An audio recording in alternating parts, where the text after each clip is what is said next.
sa inyong presentation is 35 points. Ability to answer question, 35 points. Your visual aids, 30 points. So I'll be asking you, that is 35 points. If you could answer all my questions, then you have 35 points. And then if your presentation is very good, then you have 35 points. Plus, of course, your visual aids, that is 30 points. Okay?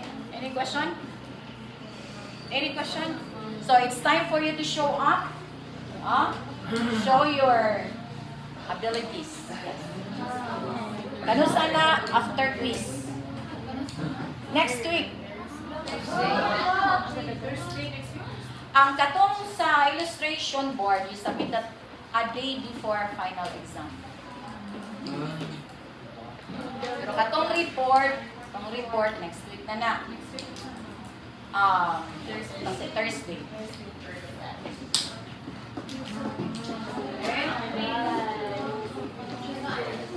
Okay, more question? Gana? Tanan, ma'am. 7 to 10. Okay.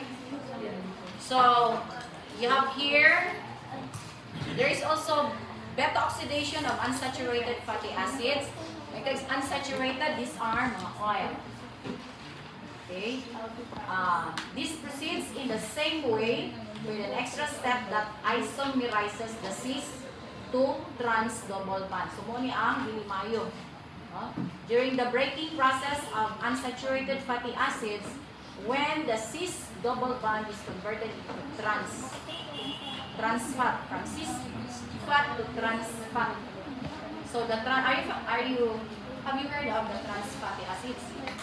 The trans fatty acids, they are said to be cancer causing carcinogen siya. So once it is converted from cis to trans, dili na siya maayo.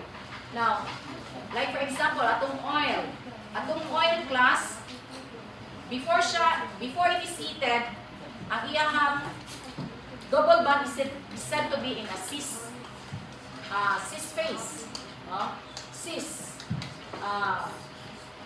Cis double bond. However, when it is heated, depending on the type of unsaturated fatty acid, now, makonvert siya into trans. Kung mainit na, when it is heated. So, muna, like for example, kaning olive oil, very low ang iyang resistance to heat. So, easily siya makonvert iyang double bond from cis to trans. Unang dili maayo ang olive oil na ma-heat. Dapat pang-garnish lang siya, wala init sa, okay, pang ano lang, pang salad. Okay, how about soy? Soy, canola, mga palm, now, avocado, now, they are good fatty acids plus they are composed of polyunsaturated fatty acids. However, once it is heated, very ano siya, less resistant to heat. Once it is heated, ang cis double bond is converted into trans double bond. Kung hindi siya maayo kung ma-heat, kung mainit siya. So kung abi ninyo, kanang inyong pang-prito, gamit mo canola, gamit mo avocado oil, hindi pang-prito nimo, init kay aso-aso na. Ang inyong cis phase, ang cis double bond is converted into trans double bond, which is not good anymore. So dapat, ang heat resistant dato is lauric. The lauric acid, which is coming from coconut. It is said that the lauric acid is very, very resistant to heat. So, besides init na kaayo, it remains in a cis phase. Ang iyang double bond. Vegetable, palm naman na. Usually, mga vegetable is palm. Lauric. Ang lauric, it has only monounsaturated. Isa rin na ayahang unsaturated. Dili kay siya that good. That's why, in terms of polyunsaturated, it's a good type of fat. No? However, Kaning monounsaturated, medyo lesser siya. Muna nga, mugahi siya kung, dali ra siya mugahi kung bugnaw. Unlike the canola, dugay kay siya kaning mga corn oil, cotton seed oil, dugay siya kung mugahi, solidify. However, dili po sila heat resistant. So, they contain more of this polyunsaturated, pero dili sila heat resistant. Unlike sa lauric acid, it has only monounsaturated fatty acid, pero it is said to be it remains stable. Walay change, di siya matrans. It remains stable even in high temperature. So, wala usay, hindi na ka mag-repeat, ma-recycle ang coconut oil twice lang.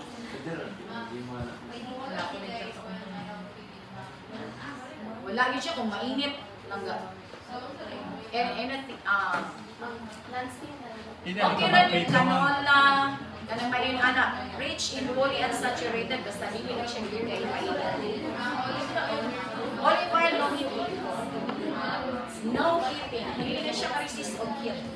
Dali ra siya unstable. Transfer siya into trans. Ang canola, dili siya heat resistant. Pero dagan siya polyunsaturated.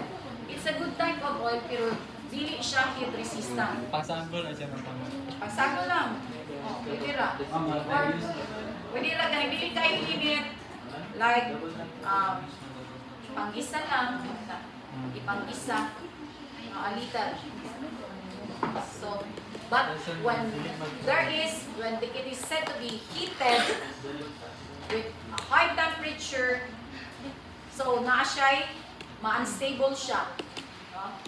Ma-change yung configuration. Ang cis may trans, which is not a good fatty acid. Kunay mo na siyang trans. Okay. So we have here the breakdown of one fatty acid of stearic, no? Stearic acid. Stearic acid, as what I have said, contains 18 carbon chains. So you have noticed here, during the activation, na siya utang duha ka ang ATP. Duha man ka phosphate group ang nakuha. No? So, utang dapat bayaran. Now here, so utang na, minus na kay group. Kaning oxidation sa acyl CoA, it yields 8 FAD-H2. Ang FAD-H2 is, ilagay kay ATP? Times 2. So, 8 times 2 equals 16. Are you with me? Ang oxidation sa hydroxyacyl CoA yields NADH. It yields 8 NADH2. So, pila na siya ka ATP ang ma-generate H? Pila ka ATP ang ma-generate per NADH? 3. So, 3, ATP 8, 16, 24. Okay. Now, on the other hand, we also have oxidation of acetyl-CoA. Si acetyl-CoA, remember, may oxidation, yung acetyl-CoA, 9 times it yields, 9 times, ang isa ka acetyl-CoA to give you around 12 ATP molecules. So 12 times 9, that will give you around 108. So itali mo na tanan, 108 plus 24 plus 16, that will give you 148 minus 2 sa expense. So it gives you a net of 146 per molecule of stearic acid. Yung sa glucose kay para ganito.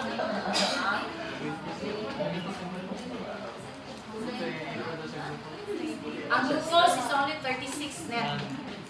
Pero ang kaning stearic acid that will give you around 146 net. Hindi ka masubraan sa glucose, no? Ha? Sobraan. Sobraan ang? Ang Glucose. Ang isa ka full, pila na ka glucose molecules, ikuti several. Dili na ang isa ang isa ka grain, pila na ka glucose molecules. Molecules kaya. Because the brain takes the lion's share. We are sustaining billions of cells. So, need sila more.